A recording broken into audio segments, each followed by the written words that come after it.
going on, guys? Welcome back to the channel, and today we're going to go over some of our trade targets for round 9. It's another big week of trading, so first things first, we're going to look at who people are bringing in. So 14,000 people are bringing in Blake Drury, which I don't hate, but at the same time it is risky. I guess with him, I think he's done enough to hold his spot.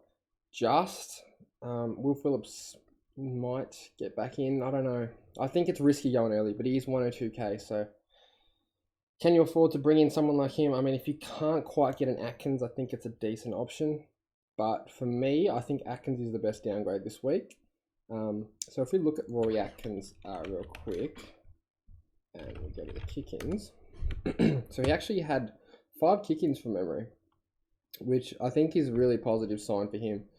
So Atkins had 5 kick-ins, 2 last week, and he played on from all of them. So he knows about the kick-in stat, you would assume, that you have to play on to get a stat. I assume everyone does, but it just doesn't always pan out.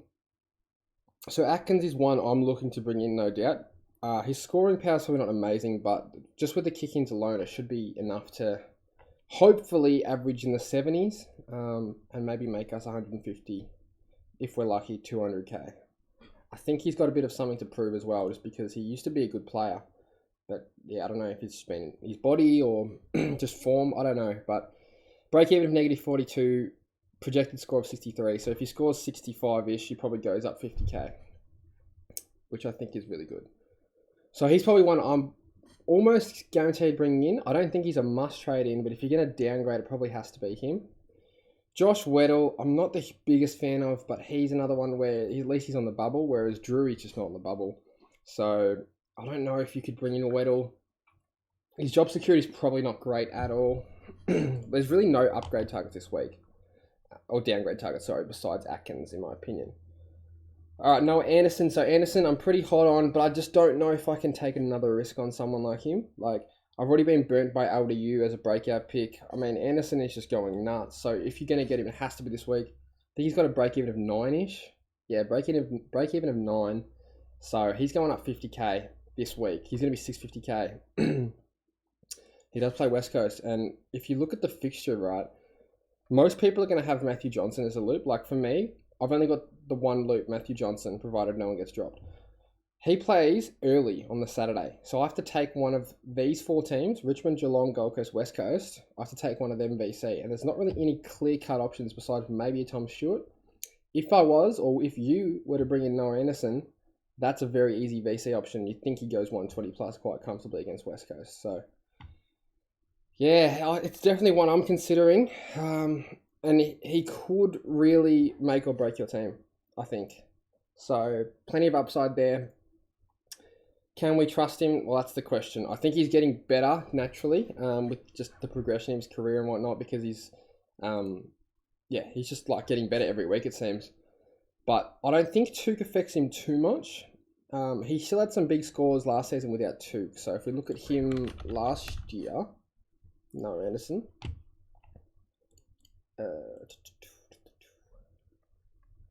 Noah Anderson. So he still has a big ceiling, but he had some low games as well. His back half wasn't too bad. So 94, 90, 132, 154, 85, 135, 105, 93, 87, 128. I don't mind that at all. I think it's about maybe 105-ish average. Maybe a little higher, maybe like a 108. For the rest of the year, that's just me completely guessing. But yeah, I'd definitely consider Noah Anderson. He has to be considered. If he turns into one of these Dawsons and Oliver kind of type of players, then we're kind of screwed if we don't get him, just because he's going to be out of reach. So this might be the last week we can get him. One thing about Bontempelli is if anyone's talking about bringing him in, I really wouldn't suggest it. His break-even's 124, he's 725k, and I'm pretty confident he gets George Hewitt tag this week. So yeah, tread with caution with Bont, and probably don't see or VC him, I don't think, because Hewitt's been doing some really, really hard tags, and he's a good tagger, unfortunately.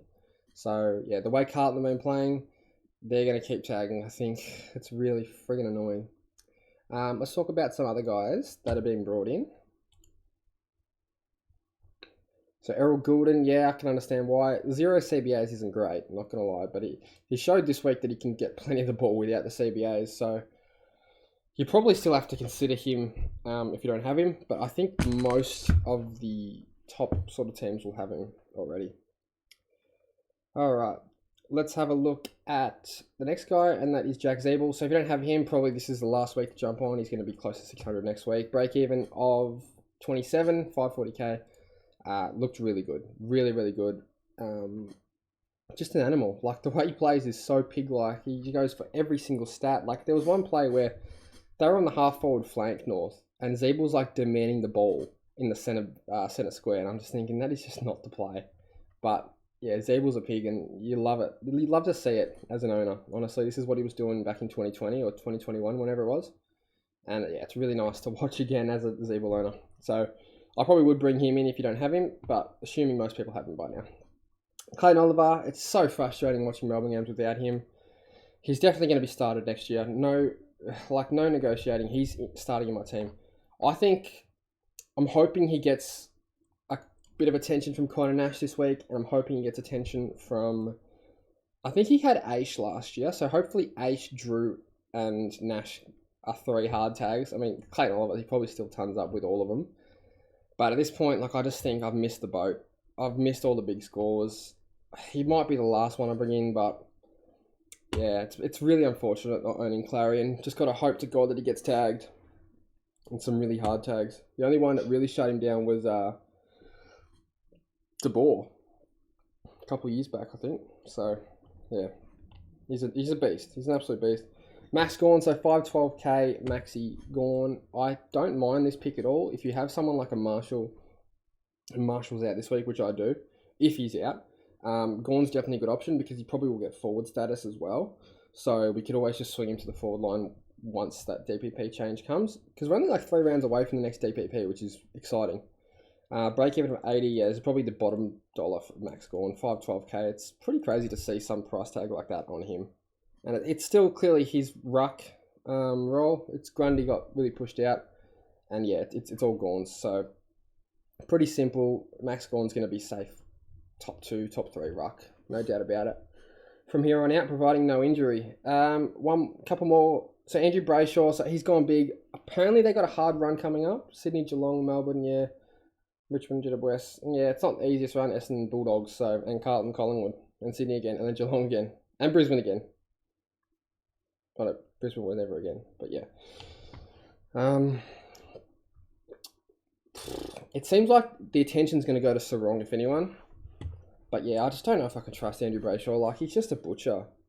And I don't want to bring in any more butchers into my team. I don't want to bring in any 50-50 players. Like, Anderson himself is risky enough, but I don't know. Who are coaches in the top 1% bringing in? So, Callum Mills, that's an interesting one. So, he's the one I have in at the moment. He had an increase of CBAs. I think he was up to like 67% or 70%.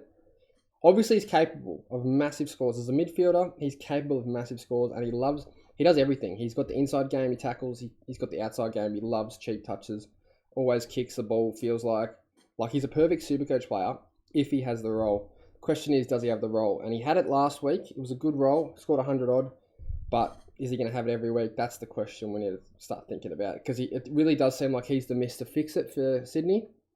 They'll play him wherever they need him, and it's really frustrating, but 523k, it's kind of hard to ignore. You probably could wait one more week on him, 116 break even, but he does play Freo, who should leak a fair few points. I also don't know if he'll ever get tagged either. I think they'll go to Warner over him. I think teams sort of rate Warner a bit higher than, or a bit more highly than Callum Mills now. So hopefully that's the case and Mills does okay. But yeah, it's still one I'm not so sure about. I'm really not sure. Anyway, Jack Steele, so he's, to me, he doesn't look good, and I think he got played deep forward for a lot of that last quarter. I wouldn't be bringing in Jack Steele personally, just because he's not the Steele that he used to be, nowhere near it. I thought he was lucky to score what he scored, to be honest. Breaking to 75, but he has bottomed out. You could take a risk, but yeah, I'd probably rather try and pay up for the Ubers, but it's looking more like we can't do that now. I think that's pretty much it for the trading options this week. Who are people trading out? So Ashcroft, I don't mind people trading Ashcroft out just because You know, he's made his money. He's not going to be a keeper. The one thing that does scare me a little bit is Nick Dacos. Once people traded him out last year, he started going off. And is Ashcroft going to do that? Probably not. But, like, we do expect more from him. And he probably will have a bounce-back game. Otherwise, if he has another game like that, he might get dropped. Because that was shocking. He had no impact whatsoever. So, yeah, interesting one. I think it's a 50-50. Like, he could come good and maybe average 90 over a few weeks. But he also could just do shit again and maybe lose some money this week. So, I don't know. It's a real, yeah. Just go with your gut on that one. I personally don't know what I would do, to be honest. And I have to decide on that. I think if you can get a primo, just grab the primo. And if Ashcroft comes good, well, it is what it is. You can't do much about it. One thing is, he did need 2 goals to ton up last week or 2 weeks ago. So it's not ideal. Connor McKenna, I mean, we thought he'd be good with Daniel Rich. He's not really, with Daniel Rich being out. He doesn't play on from kick-ins. Like, he's a fucking dickhead, seriously. Just play on, bro. Take 2 steps and we'll get some Supercoach points. But, yeah, McKenna, he's probably got to go. He's losing money now. Fergus Green absolutely has to go if you haven't got rid of him already. Van Rooyen, 2 weeks suspension. I mean, you could use him as a loop, but I probably would cash him in if I had him. Grundy, 532k. Yeah, he's lost 43k this week. My God. Yeah, he's got to go. Him for Gorn, straight swap. No-brainer kind of pick. Oscar Baker, I think you can hold him, but you can also trade him. I don't think he's going to really go anywhere with price. He'll probably float around that mark. Jordan Ridley, yeah, he has to go, unfortunately. Really stiff for anyone that started him. Like, it's just been a really unlucky pick.